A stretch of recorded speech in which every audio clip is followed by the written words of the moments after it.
Message des femmes du Front commun, de l'opposition et de la société civile de Côte d'Ivoire. Mesdames et messieurs les journalistes, chers invités, notre pays, la Côte d'Ivoire, est à la croisée des chemins. En pareille circonstance, nous femmes, mères, épouses et sœurs, ne pouvons rester muettes face à la grave crise électorale qui se profile sous nos yeux. La Côte d'Ivoire, notre beau pays, a suffisamment souffert pour encore jouer avec le feu. Face à cette situation, nous ne pouvons plus laisser prospérer la destruction de notre nation. C'est pourquoi nous venons ce matin, le cœur meurtri, interpeller toutes les classes politiques et prendre l'opinion nationale et internationale à témoin. Nous élevons notre voix, non pas par esprit de confrontation, mais par devoir de vérité, de responsabilité et par amour pour notre pays. Notre cri est simple et juste.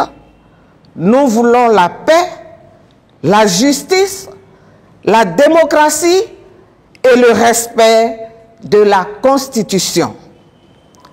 À nos gouvernants, nous vous rappelons que vous êtes dépositaires d'un mandat qui vous oblige à préserver la cohésion nationale. Gouverner n'est pas diviser, exclure ou imposer par la force. Gouverner, c'est écouter le peuple et respecter les lois fondamentales de la République. Nous vous appelons à organiser des élections inclusives, transparentes et apaisées, conditions essentielles pour éviter une nouvelle fracture nationale. Aux hautes autorités judiciaires et constitutionnelles, nous en appelons à votre indépendance, à votre courage et à votre responsabilité historique. La Côte d'Ivoire ne pourra pas survivre à une nouvelle crise de légitimité électorale. La Côte d'Ivoire ne veut plus d'une autre crise électorale du fait qu'une décision de justice mal à propos. Pour rappel, souvenons-nous des propos d'un éminent magistrat qui a déclaré le 16 novembre 2011 lors de la rentrée politique solennelle de la Cour suprême d'Abidjan.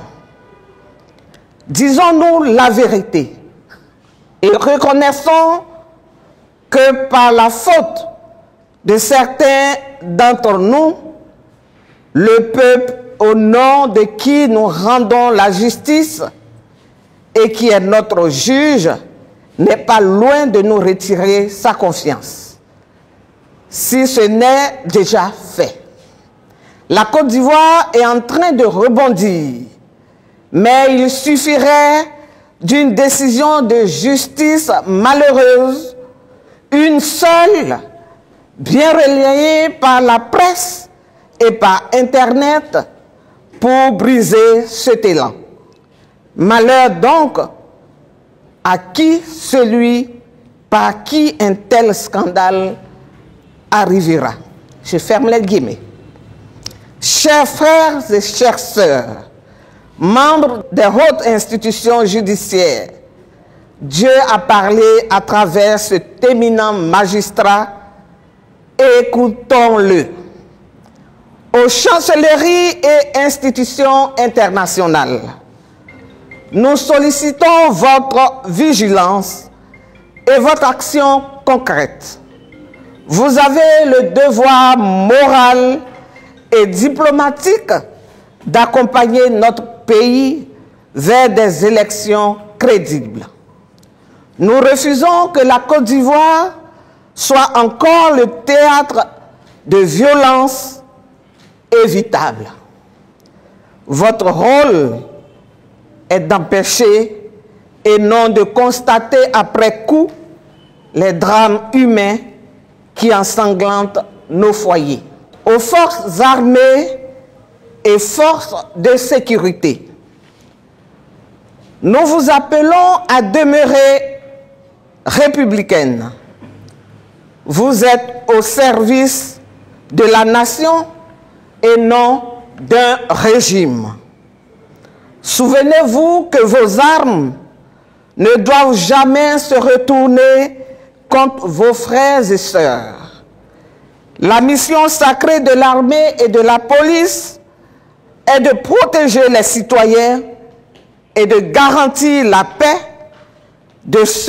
au lieu de semer la terreur. Aux chefs des confessions religieuses, nous vous exhortons à jouer pleinement votre rôle de guide spirituel. La Côte d'Ivoire a besoin de vos voix pour prêcher la paix, l'unité et la réconciliation. Le silence des religieux face à l'injustice est une complicité tacite. Votre responsabilité morale est immense. Aux chefs traditionnels et coutumiers, vous incarnez l'histoire, la culture et les valeurs de nos communautés. Nous vous appelons à être des médiateurs de paix et des gardiens de l'unité nationale. Votre rôle est crucial pour apaiser les tensions, encourager le dialogue et préserver la cohésion sociale. La Côte d'Ivoire a besoin de vos conseils, de vos sages conseils et de votre autorité morale pour empêcher que les conflits politiques ne divisent nos familles et nos villages. À la France, nous ne pouvons taire votre rôle dans la crise post-électorale de 2010 qui a endeuillé des milliers de familles ivoiriennes. Aujourd'hui, en 2025, les femmes ivoiriennes vous interpellent solennellement. Vous avez une occasion historique de vous racheter. Cette fois-ci, la France doit se tenir du côté du peuple, de la justice, de la vérité des urnes et de la paix durable en Côte d'Ivoire. Ne sacrifiez plus nos vies sur l'autel des intérêts géopolitiques. Notre cri de femmes, nous, les femmes qui portons la vie et la paix, affirmons avec force, nous ne voulons plus jamais revivre de crise électorale. Nous sommes des épouses, des mères, des sœurs et des filles. Nous savons trop bien que lors de chaque crise, ce sont les familles qui payent le prix fort. Si nous ne sommes pas violentés, ce sont nos maris, nos enfants, nos frères qui sont massacrés. Nous disons plus jamais ça. À vous, chères sœurs, nous vous appelons à rester sereines, vigilantes et debout. Sereines, car la paix commence dans nos cœurs et dans nos paroles. Vigilantes, car nul ne doit manipuler notre destin ni confisquer notre avenir. Debout, car une seule femme peut être ignorée, mais des millions de femmes unies forment une force irrésistible. Quand les femmes se lèvent, la nation se relève. Ensemble, nous disons oui à des élections inclusives, pacifiques, transparentes et apaisées.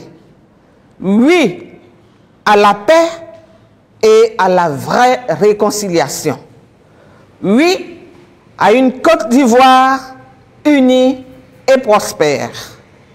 Que Dieu protège la Côte d'Ivoire, notre beau pays, que nul n'a le droit de détruire.